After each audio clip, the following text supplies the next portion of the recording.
Hello everyone. So welcome to Commerce Education Center and myself Suraj welcome करते हैं आपको एक बार फिर से हमारे अकाउंटेंसी की क्लासेस में। और फ्रेंड्स, हम लोग बातें कर रहे थे नॉट फॉर प्रॉफिट ऑर्गेनाइजेशन की। आइए अपनी बातों को सीधे कंटिन्यू करें बिना टाइम वेस्ट किए। देखिए, नॉट फॉर प्रॉफिट ऑर्गेनाइजेशंस में मैंने कई सारी बातें आपको बता दी थी और पिछले वीडियो में हमने बातें किया था एक्सपेंसेस का। याद रखिएगा, हमने डिस्कस किया था एडजस्टमेंट रिलेटेड टू एक्सपेंसेस और मैंने सारी चीजें आपको बता दी थी और एक क्वेश्चन भी हमने सॉल्व किया था।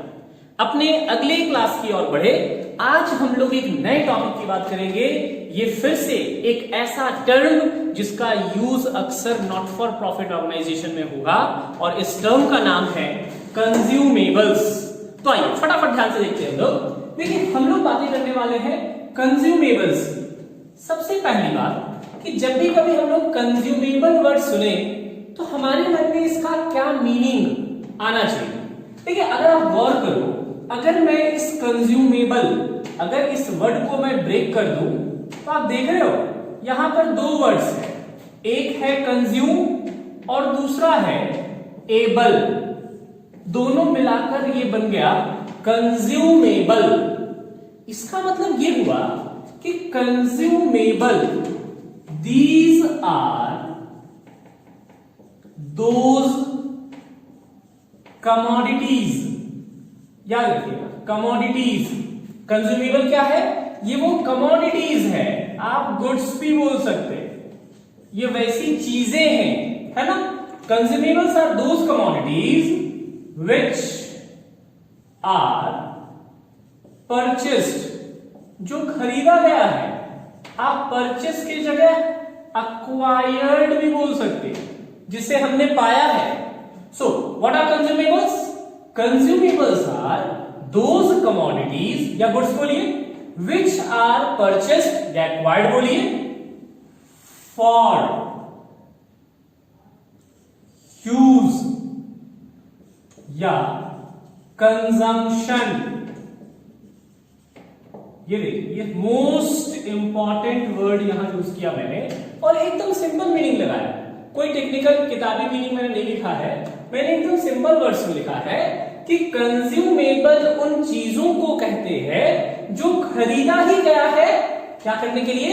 यूज करने के लिए, है ना। अभी यूज कैसे करेंगे सर? जैसे फॉर एग्जांपल, अगर आप गौर करें, हॉस्पिटल्स, गवर्नमेंट हॉस्पिटल में, है ना, गवर्नमेंट हॉस्पिटल में जो ट्रीटमेंट पेशेंट्स को दी जाती है, उन ट्रीटमेंट्स के अलावा पेशेंट को मेडिसिन्स भी दिए जाते हैं, या तो फ्री में या बहुत कम कॉस्ट में, मिनिमम कॉस्ट। तो ये जो मेडिसिन हॉस्पिटल्स खरीदते हैं वो कंज्यूम करने के लिए, मतलब अपने ऑर्गेनाइजेशन में यूज करने के लिए, अपने पेशेंट को देने के लिए।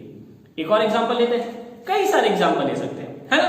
तो कंज्यूमेबल, जैसे फॉर एग्जांपल किसी ऑफिस में आप देखो, कोई भी ऑफिस हो, कोई भी ऑफिस, वो प्रिंटिंग का यूज जरूर करते हो। Printing and stationery. Printing stationery बोले तो pen, paper, pencil, eraser, file, folder, stapler, pen, clips, ये सब तो स्टेशनरीज है। तो यह ऑफिस कोई भी हो, अब मान लीजिए हमारे ऑफिस में प्रिंटिंग होती है, कई सारे मटेरियल्स हम लोग इशू करते हैं, प्रिंट तो होती होगी। तो ये जो प्रिंटिंग होती है, जो पेपर हम लोग बंडल्स खरीदते हैं, वो पेपर खरीद कर हम अपने ऑफिस में यूज कर रहे हैं, वो पेन, वो मार्कर खरीद कर हम अपने ऑफिस में यूज कर रहे हैं। तो ये हमारे लिए क्या बन गया? कंज्यूमेबल। आई होप बात समझ में आ रही होगी आपको। तो मैं फिर से रिपीट कर रहा, कंज्यूमेबल्स मीन्स वो चीजें, those commodities, those things, those goods, materials which are acquired और परचेस्ड टू कंज्यूम, जो यूज करने के लिए खरीदा है। भैया हमारा ऑब्जेक्टिव उसको बेच के पैसे कमाने का फिलहाल नहीं है, क्योंकि हम लोग तो एनपीओ की बात कर रहे हैं, याद रखिएगा। तो मैंने आपको मीनिंग बता दिया कि कंज्यूमेबल किसको बोलते हैं। हमारे इस चैप्टर में कंज्यूमेबल्स में जो सबसे फेमस एग्जांपल्स हैं, वो एग्जांपल जो सबसे ज्यादा आपको सुनने को मिलेंगे वो है मेडिसिन्स, क्योंकि कई सारे मेडिकल सर्विसेज रिलेटेड एनपीओ होते हैं जो मेडिसिन प्रोवाइड करते हैं। इसके अलावा आता है स्टेशनरीज, ये स्टेशनरीज तो आपको ये दो नाम तो अक्सर मिले, और भी बहुत सारा हो सकता है। जैसे कोई ऐसा एनपीओ जो स्पोर्ट्स रिलेटेड है, स्पोर्ट्स, तो उस एनपीओ के लिए स्पोर्ट्स मटेरियल, उस एनपीओ के लिए स्पोर्ट्स मटेरियल्स, ये भी तो हो जाएगा कंज्यूमेबल, क्योंकि भाई बैट, विकेट, क्रिकेट, ग्लव्स है, सॉरी क्रिकेट में बैट, विकेट, ग्लव्स, बॉल और कई सारी चीजें यूज हो रही, टेनिस में, कैरम में, चेस में, कई सारे स्पोर्ट्स है ना। स्पोर्ट्स बोलिए, गेम्स बोलिए, इंडोर बोलिए, आउटडोर बोलिए, कोई भी अगर गेम्स हो रहा, स्पोर्ट्स हो रहा, तो उनमें जो मटेरियल्स यूज होते हैं वो भी तो कंज्यूमेबल बनेगा। तो ये देखिए यहां मैं ईटीसी लगा रहा, ज्यादा टॉपिक को आगे खींच नहीं रहा, मैं फिर से रिपीट कर रहा हूं। कंज्यूमेबल्स वैसी चीजों को बोलेंगे जो खरीदा है किसी एनपीओ ने कंज्यूम करने के लिए, यूज करने के लिए। एग्जांपल्स के लिए मेडिसिन, स्टेशनरीज, स्पोर्ट्स मटेरियल और भी कई सारे एग्जांपल हम लोग दे सकते हैं, है ना। That's it. तो ये मैंने आपको बता दिया कंज्यूमेबल का मीनिंग। अब हमें सिर्फ मीनिंग नहीं जानना है, हमें तो इसका ट्रीटमेंट, अकाउंटिंग ट्रीटमेंट सीखना है। तो आइए फटाफट अकाउंटिंग ट्रीटमेंट की बातें करें। आप ध्यान रखेंगे जब भी कभी हम या आप कंज्यूमेबल्स बोलेंगे, कंज्यूमेबल्स, तो याद रखिएगा कंज्यूमेबल्स का मतलब सर्विसेज नहीं होता, कंज्यूमेबल्स का मतलब होता है गुड्स, गुड्स को बोल रहे हैं, है ना। और देखो जब भी कभी हम लोग गुड्स की बातें करें, अब ध्यान से देखिएगा, मैं जो लॉजिक आपको बता रहा, जो कॉन्सेप्ट बता रहा, इसको समझने की कोशिश करेंगे। जब मैं गुड्स बोल रहा और जब मैं दूसरी तरफ सर्विसेज बोल रहा, फर्क है साहब, दोनों में थोड़ा सा फर्क है। नहीं, आपको पता होगा गुड्स टेंजिबल नेचर के होते हैं, टेंजिबल, टेंजिबल का मतलब होता है which can be seen, which can be touched, जिसको देख सकते, और सर्विसेज जो होते हैं वो इनटेंजिबल होते हैं, can't be seen, can't be touched. देखिए बाजार से, मार्केट से हम लोग गुड्स भी परचेस करते हैं और सर्विसेज भी परचेस करते हैं। क्या देखिए, क्या बोला मैंने, मार्केट से हम लोग गुड्स भी परचेस करते हैं और सर्विसेज भी परचेस करते हैं। देखो जब हम लोग गुड्स परचेस करते हैं, ये देखिए purchase of goods on credit, ध्यान दीजिएगा जो मैं बता रहा बहुत इंपॉर्टेंट बातें हैं। जब भी हम लोग गुड्स परचेस करें, गुड्स मतलब मटेरियल्स, जब भी हम लोग गुड्स परचेस करें, कैसे, क्रेडिट में, याद रखिएगा जब भी गुड्स खरीदते हम लोग कैसे, क्रेडिट में। तो जिस बंदे से, जिस पर्सन या इंस्टीट्यूशन से, जिस इंसान या दुकान से हमने ये गुड्स उधार में खरीदा, क्रेडिट बोले तो उधार, तो जिस बंदे से हमने ये गुड्स उधार में खरीदा उस बंदे को क्रेडिटर्स बोलते हैं। क्या बोलते हैं, क्रेडिटर्स, याद रहेगा। आगे बढ़े, अब देखिए सर्विसेज की बातें करें, सर्विसेज भी खरीदी जाती है, जैसे कुरियर का सर्विस, है ना, जैसे इंश्योरेंस का सर्विस, जैसे कई सारे, पोस्टेज का सर्विस, बहुत सारे सर्विस है मार्केट में, इलेक्ट्रिसिटी, है ना, इसके अलावा इंटरनेट का सर्विस, बहुत सारे सर्विस है। तो सर्विसेज जब परचेज होते हैं, परचेज ऑफ सर्विसेज, जब हम लोग सर्विसेज खरीदते कैसे, ऑन क्रेडिट, उधार में। ध्यान दीजिएगा मैं जो बताना चाह रहा, यहीं से टॉपिक शुरू हो जाएगा। तो जब गुड्स उधार में खरीदे जाते हैं, तो जिनसे हमने गुड्स उधार में खरीदा उसे क्या बोलते हैं, क्रेडिटर्स, है ना। तो गुड्स जब क्रेडिट में परचेज होते हैं तो कौन सा टर्म यूज होता है, क्रेडिटर्स। लेकिन जब सर्विसेज उधार में खरीदे जाते हैं, जब सर्विसेज क्रेडिट में परचेस किया जाता है, तो उसके लिए क्रेडिटर शब्द का यूज ना करके हम लोग यूज करते हैं आउटस्टैंडिंग। कौन सा वर्ड यूज करते हैं, आउटस्टैंडिंग। ध्यान दीजिएगा, एक बार रिपीट करें। अब याद करो जब हम लोग स्टैंडर्ड 11 में पढ़े थे, तो जब भी बोलते थे गुड्स परचेस्ड ऑन क्रेडिट, है ना, goods purchased on credit from suppose Shyam, तो श्याम हमारे लिए क्या बन जाते थे, क्रेडिटर्स। लेकिन अगर मैंने बोला सपोज दैट कि insurance services received and payment is not made, मैंने इंश्योरेंस का सर्विस रिसीव किया बट अभी तक पैसा दिया नहीं है, तो उस केस में क्रेडिटर शब्द, देखिए क्रेडिटर तो वहां भी है, इंश्योरेंस कंपनी भी तो क्रेडिटर, क्योंकि उसको पैसे देने, भैया रेंट में हमने कोई मकान लिया और हमने रेंट नहीं दिया तो वो जो लैंडलॉर्ड है वो हमारा क्रेडिटर ही है, उसको पैसे देने, बात समझ में आ रही है कि नहीं। हमने कहीं से भी कोई सर्विस लिया, कुरियर का सर्विस लिया, पैसे नहीं दिया तो भैया कल को पैसे देने हैं, तो वो जो कुरियर सर्विस प्रोवाइडर है जिसने हमको सर्विस दिया था वो हमारा क्रेडिटर ही है, बात समझ में आ रही है कि नहीं। लेकिन अकाउंटिंग में जब मटेरियल, जब गुड्स उधार में खरीदे जाते हैं तो कौन से शब्द यूज होते हैं, क्रेडिटर्स, और जब सर्विसेज उधार में खरीदा जाता है तो कौन सा शब्द यूज होता है, आउटस्टैंडिंग।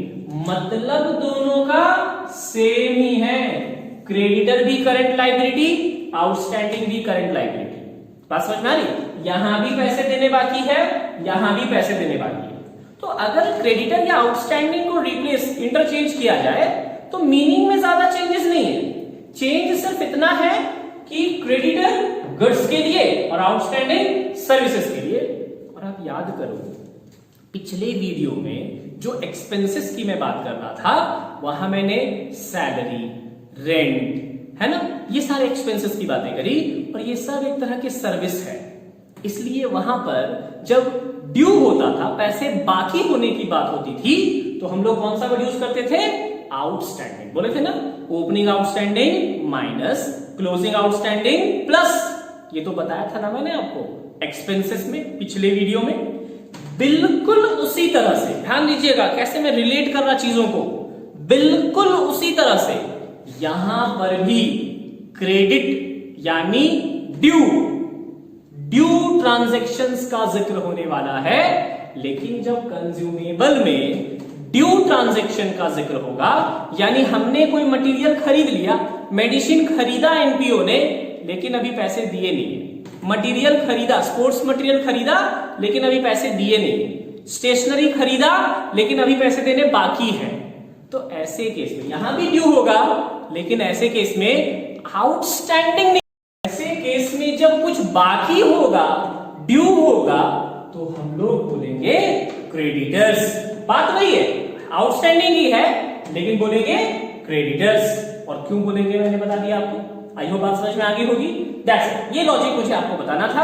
अब फटाफट टॉपिक, सो हमने सीख लिया कंज्यूमेबल क्या होता है और कुछ बेसिक चीजें मैंने आपको बता दी।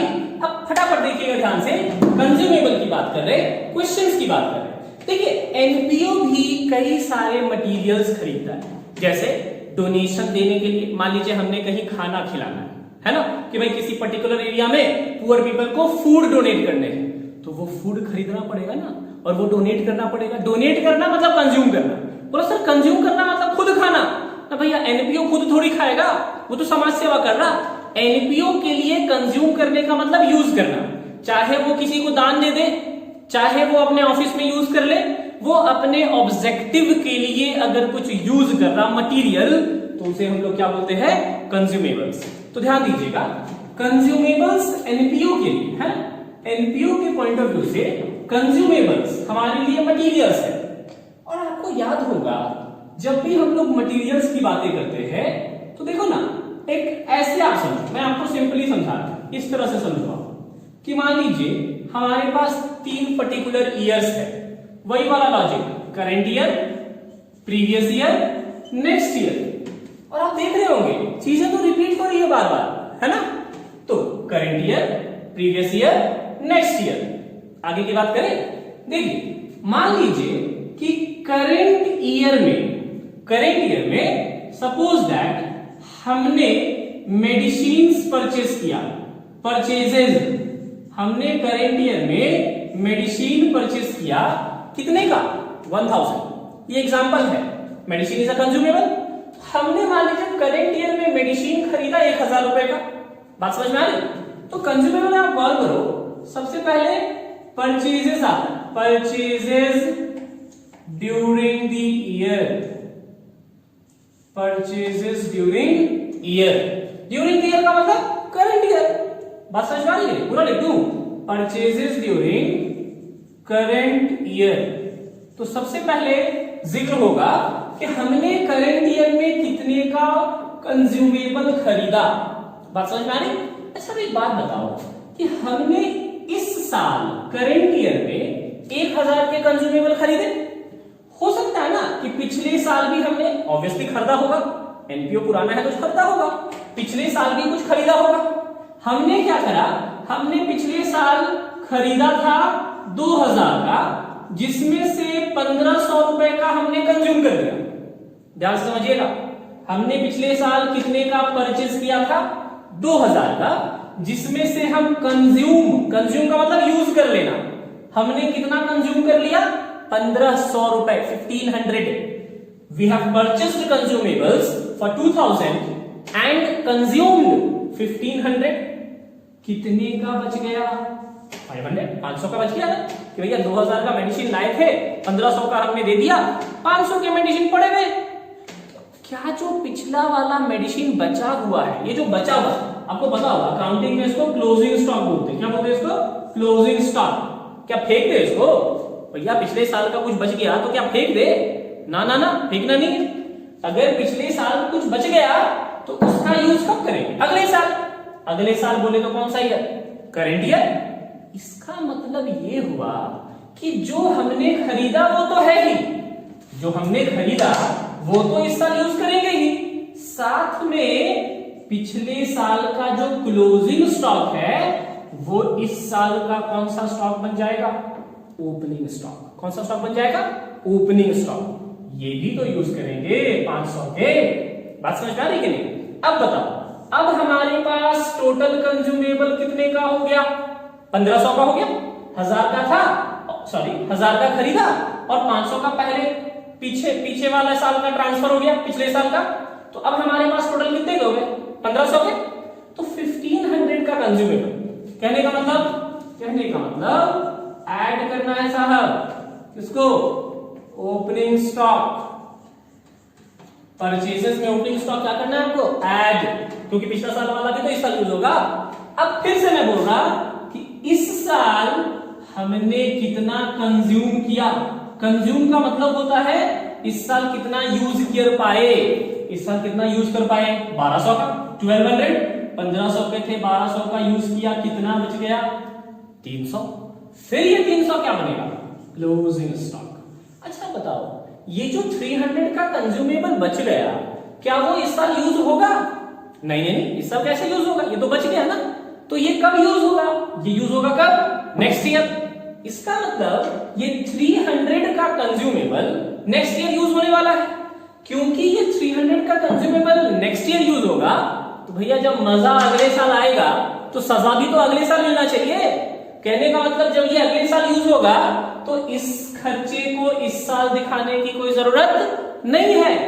इसका मतलब कि ओपनिंग स्टॉक ऐड करना है और माइनस कर देना है कौन सा स्टॉक, क्लोजिंग स्टॉक। ये देखिए कंज्यूमेबल की यही एडजस्टमेंट्स है जो आपको याद रखने हैं। जब भी कभी कंज्यूमेबल्स के क्वेश्चंस आते हैं तो आपको दो चीजें ध्यान में रखनी। सबसे पहला, purchases during the year, current year, कि इस साल कितने का कंज्यूमेबल खरीदा। इस परचेजेस में ओपनिंग स्टॉक प्लस करना है और क्लोजिंग स्टॉक माइनस। क्यों करना है पूरा एक्सप्लेन कर दिया है मैंने। आई होप बात आपको समझ में आ गई होगी। तो आइए फटाफट अपनी इन बातों को स्टेटमेंट में कन्वर्ट करते हैं जल्दी से। ये देखिए, इन बातों को स्टेटमेंट में कन्वर्ट करेंगे और स्टेटमेंट तो बन गया, ये ऐसे बस। ये देखिए, ये है हमारा स्टेटमेंट, ये अमाउंट का कॉलम, ये पर्टिकुलर्स का कॉलम है ना। परचेजेस ड्यूरिंग करंट ईयर, इस साल जितना भी हमने खरीदा वो लिखेंगे। ओपनिंग स्टॉक क्या करने बोला, प्लस, तो ओपनिंग स्टॉक प्लस कर दीजिए, प्लस करके जो अमाउंट है उसको लिख दीजिए। और फिर क्लोजिंग स्टॉक क्या करने बोला, माइनस। ये देखिए माइनस बोले तो ब्रैकेट। ये जो आपको फाइनल अमाउंट मिलेगा है ना, ये जो फाइनल अमाउंट हमें मिलेगा इसे बोलेंगे कंजम्पशन ड्यूरिंग द ईयर। ये क्या बन जाएगा, कंजम्पशन ड्यूरिंग द ईयर। इसका मतलब इस साल यानी करंट ईयर, इस साल हमने इतने का कंज्यूमेबल यूज किया। क्योंकि इस साल इतने का कंज्यूमेबल यूज किया तो ये जो कंजम्पशन मिला ये दिखाया जाएगा, शो करना है आपको। कहां? Income and expenditure account. कहां शो करना है?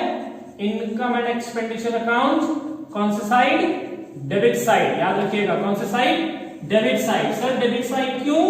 क्योंकि भैया कंज्यूमेबल्स मतलब वो मटेरियल जो हमने यूज किए है ना, मेडिसिन बांटा, स्टेशनरी यूज किया, ये खर्चा ही तो है। कंज्यूमेबल्स भी एक्सपेंसेस ही होते हैं, है ना। जब कंज्यूमेबल को कंज्यूम कर रहे हैं तो वो खर्च बन जाते हैं। बात समझ में आ रही? तो याद रखिएगा कंजम्पशन नाम का खर्चा ये कहां से आएगा? कंज्यूमेबल से। कैसे पता चलेगा? क्वेश्चन में परचेज दिया होगा, ओपनिंग स्टॉक दिया होगा, क्लोजिंग स्टॉक दिया होगा। आपको क्या करना है? परचेजेस में opening stock plus closing stock minus ये जो अमाउंट आएगा ये कंजम्पशन ड्यूरिंग द ईयर, और यही कंजम्पशन जाएगा इनकम एंड एक्सपेंडिचर अकाउंट में। कौन से साइड? डेबिट साइड, है ना। डेबिट साइड में टू कंजम्पशन, इस तरह से। बात समझ में आ रही? हाँ जी फ्रेंड्स। सो हम लोगों ने डिस्कस कर लिया कि कंज्यूमेबल्स, किसी भी तरह के कंज्यूमेबल आइटम अगर क्वेश्चन में दिए हो और ओपनिंग एंड क्लोजिंग स्टॉक दिया हो तो opening stock plus closing stock minus. अच्छा, अभी जो मैंने बातें आपको बताई ये कंज्यूमेबल के शॉर्ट क्वेश्चंस है, छोटे सवाल। कभी कभी ऐसे छोटे क्वेश्चन 1 मार्क्स या 3 मार्क्स में पूछे जा सकते हैं, है ना, तो ध्यान रखिएगा। लेकिन कंज्यूमेबल में एक लॉन्ग क्वेश्चन भी पूछा जाता है जिसमें और भी एडजस्टमेंट मिल जाएंगे आपको। बोले सर और भी एडजस्टमेंट कैसा? आइए फटाफट देखते हैं जरा हम लोग। देखिए हमने यहां लिखा है statement for calculation of consumption during the year. During the year बोले तो करंट ईयर, कि करंट ईयर में हमने कितना कंजम्पशन किया किसी भी मटेरियल का। ध्यान दीजिएगा, एक छोटा सा स्टेटमेंट मैंने आपके सामने बनाया है और इस स्टेटमेंट से सारी बातें क्लियर हो जाएंगी। देखिए मैंने क्या बोला था? मैंने बोला था कि क्वेश्चन में परचेजेस मिलेगा, है ना, परचेजेस। ये देखिए परचेजेस, लेकिन अब मैं लिख रहा payment made during the year. ध्यान दीजिएगा, पेमेंट मेड या आप बोलिए अमाउंट पेड, एक ही चीज है। हालांकि अमाउंट पेड अच्छा लग रहा है सुनने में तो मैं वही लिख दे रहा। Amount paid during the year. ध्यान से देखिएगा कहां से कैसे चीजें आ रही है। देखिए जब मैं बोल रहा हूं, ध्यान से देखिएगा एकदम, जब मैं बोल रहा हूं परचेजेस, एकदम ध्यान से देखना है। जब मैं बोल रहा हूं परचेजेस तो साहब आपको तो पता होगा ना कि परचेजेस दो होते हैं, एक होता है कैश और दूसरा कौन सा होता है? क्रेडिट। कैश में खरीदा या उधार में खरीदा। अच्छा, अगर हमने कैश में खरीदा तो हमने पैसा दिया, कैश में खरीदा मतलब पेड, कैश में खरीदा मतलब पैसा दिया, तो काम खत्म। तो जो भी कंज्यूमेबल, जो भी मटेरियल कैश में खरीदे गए उसका तो पैसा दे दिया, अमाउंट पेड, वो इसमें आ गया, अमाउंट पेड में आ गया।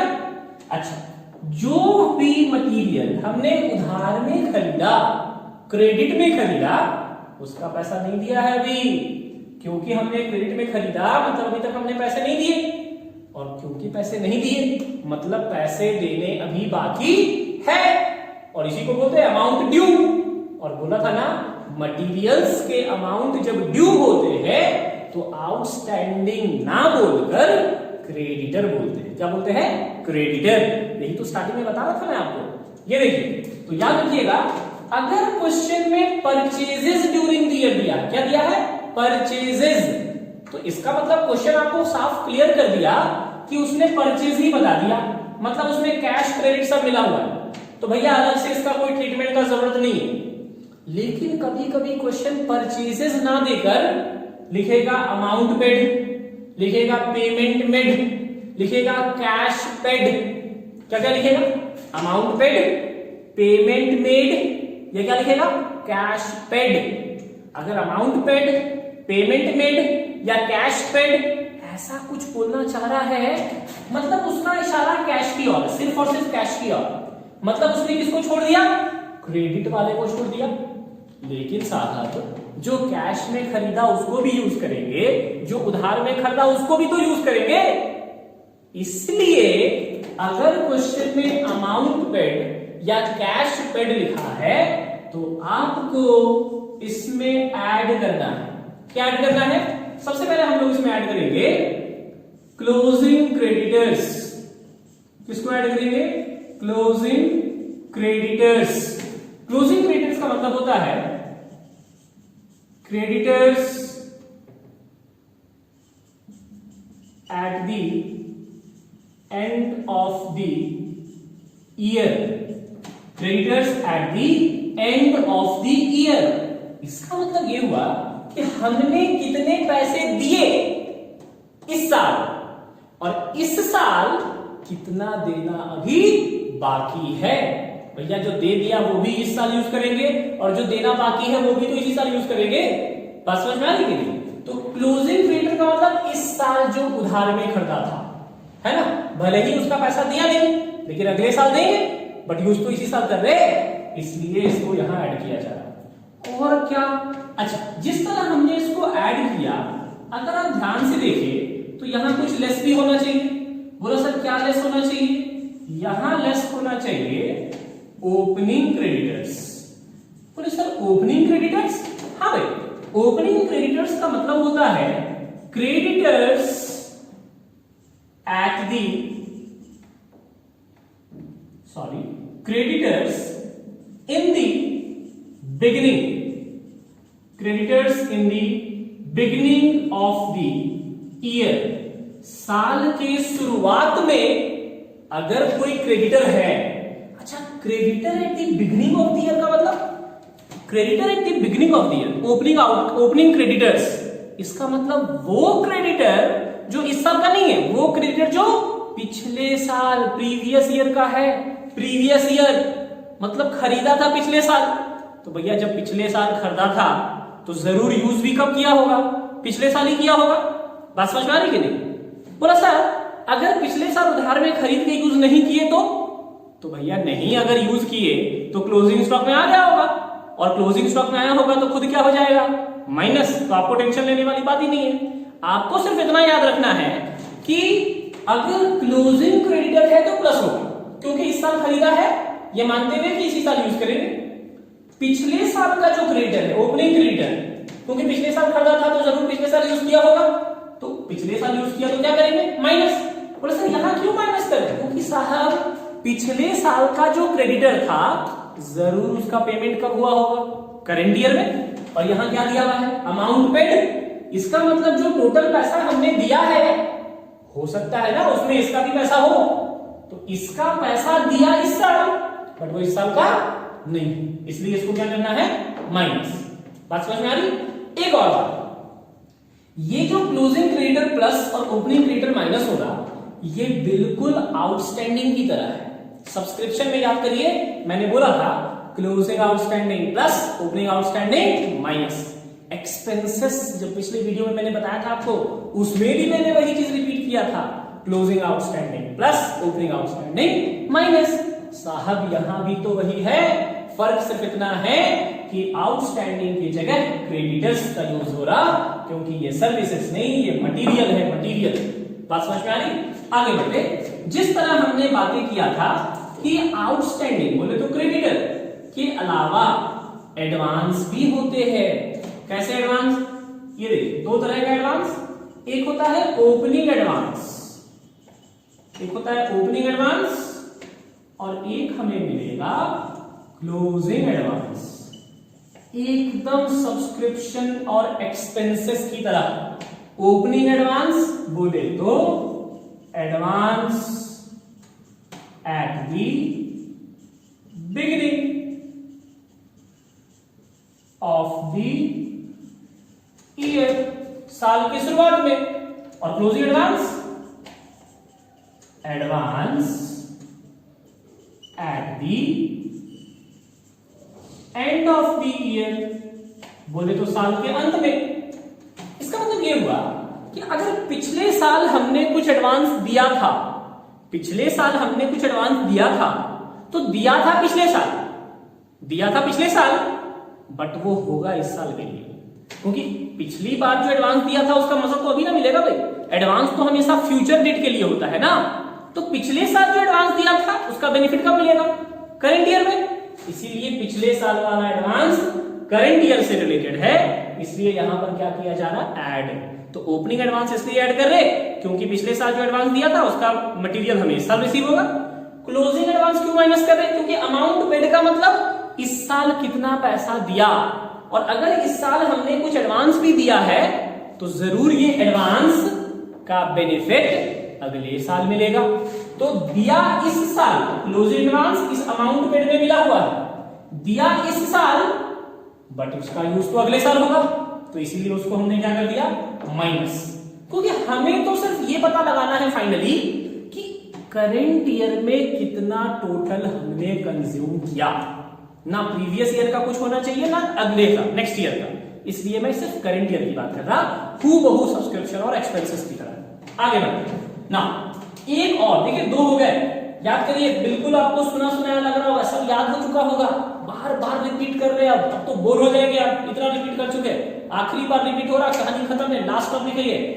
देखिए भाई, क्लोजिंग क्रेडिटर प्लस सब्सक्रिप्शन और एक्सपेंसेस में क्लोजिंग आउटस्टैंडिंग था, ओपनिंग एडवांस वहां भी प्लस, यहां भी प्लस, ओपनिंग क्रेडिटर माइनस, वहां पर ओपनिंग आउटस्टैंडिंग था, बात तो एक ही है, क्लोजिंग एडवांस माइनस, वहां भी क्लोजिंग एडवांस माइनस हो रहा था, चीजें तो सेम है, एक याद तो सब याद हो गया।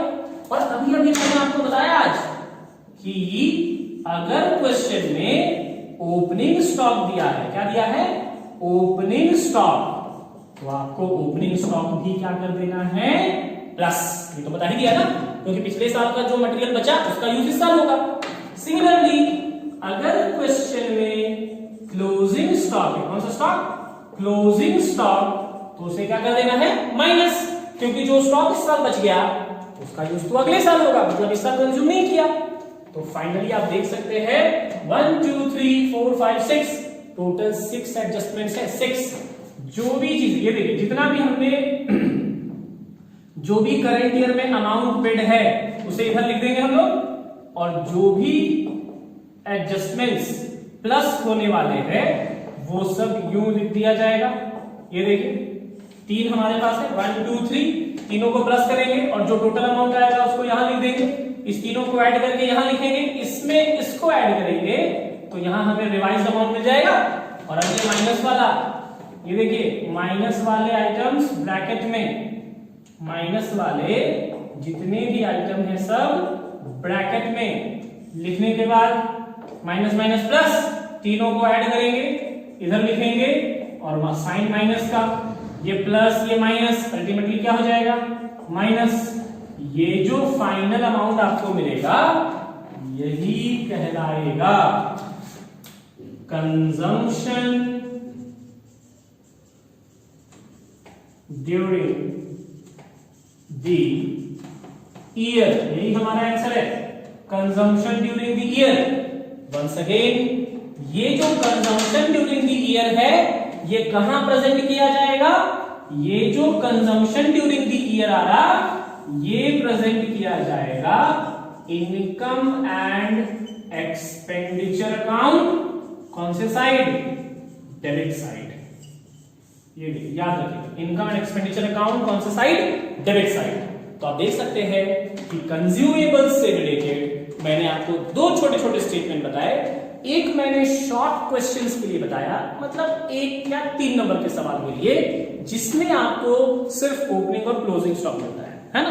लॉन्ग क्वेश्चंस में ऐसे छोटे एडजस्टमेंट आपको मिल जाएंगे, लेकिन कभी कभी पर्टिकुलर स्पेसिफिक 4 या 3 या 4 मार्क्स का क्वेश्चन आता है जब इतने सारे एडजस्टमेंट्स मिलते हैं, आपको क्वेश्चंस में ये एडजस्टमेंट दिए होंगे, आपको बस ध्यान रखना है कि अगर सवाल अमाउंट पेड लिखा है, सवाल क्या लिखा है, अमाउंट पेड या कैश पेड, और उसके बाद क्वेश्चन में क्रेडिटर भी दिया हुआ है, तो फिर creditor plus, closing creditor plus, opening creditor minus. कभी कभी क्वेश्चन आपको कंफ्यूज करने के लिए क्या करेगा, क्वेश्चन लिख देगा total purchases during the year, question क्या लिखेगा, total purchases during the year, और अमाउंट बता देगा। अब उसके बाद ओपनिंग स्टॉक भी देगा, क्लोजिंग स्टॉक भी देगा, ओपनिंग क्रेडिटर भी देगा, क्लोजिंग क्रेडिटर भी देगा, बस समझ आ रही। तब आपको अलर्ट हो जाना है, ध्यान रखना है कि जब टोटल परचेस बता दिया तो फिर क्रेडिटर वाला एडजस्टमेंट प्लस माइनस नहीं करना है, क्योंकि जब टोटल ही बता दिया मतलब उसने क्रेडिटर को पहले ही एडजस्ट कर दिया है, उसमें सब जुड़ चुका है, आपको अलग से करने की कोई जरूरत नहीं है। तो ये क्रेडिटर्स के एडजस्टमेंट तब होते हैं जब पेमेंट मेड, अमाउंट पेड या कैश पेड दिया होता है। जब टोटल परचेस लिखा हो तो क्रेडिटर को ट्रीट मत करिएगा, कभी कभी कंफ्यूज कर देता है बुक्स। बात समझ में आ रही? दैट्स इट, जल्दी से नोट करेंगे इसी